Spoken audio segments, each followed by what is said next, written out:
আসলে আমরা বিগত অনেক দিন ধরেই আমরা জানি যে কিছু ফিক্সিংয়ের ব্যাপারে কিছু ইস্যু হয়েছে, কিছু প্লেয়ারকে উইদাউট এনি প্রুফ বা উইদাউট এনি এভিডেন্স ছাড়াই কিন্তু আমরা কিছু প্লেয়ারদের আমরা এই বিপিএলে দেখতে পারিনি। এটা খুবই দুঃখজনক। আমরা প্লেয়ারদের সংস্থা থেকে, কোয়াবের পক্ষ থেকে আমরা এটা তীব্র প্রতিবাদ জানাই। এই কারণে জানাই যে আমরা সবাই জানি যে আসলে এটা জিরো টলারেট। যদি আপনি করাপ্টেড হন, এটা আমরা কেউই মানি না। অ্যাজ এ প্লেয়ার হিসাবে, আপনারা সাধারণ মানুষ হিসাবে, প্রেস যারা আছেন তারা সবাই এটার এগেনস্টে।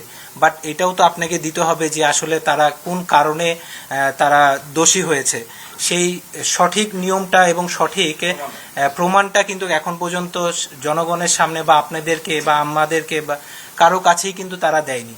হ্যাঁ, তো তারা এই যেই কাজটা করছে, এটা আমার কাছে যেটা খুবই দুঃখ লাগছে যে এত বড় বড় নাম যারা ডোমেস্টিক ক্রিকেটে সবসময় পারফর্ম করে আসছে, তারা উইদাউট এনি এভিডেন্স বা উইদাউট এনি প্রুফ তারা খেলতে পারছে না। তো আমি রিকোয়েস্ট করবো বোর্ডকে যে আর আল্লাহর ওয়াস্তে টাইমটা নিয়েন না। আপনারা যদি আসলেই কিছু থাকে তাহলে আপনারা এটা জনসম্মুখে আনেন।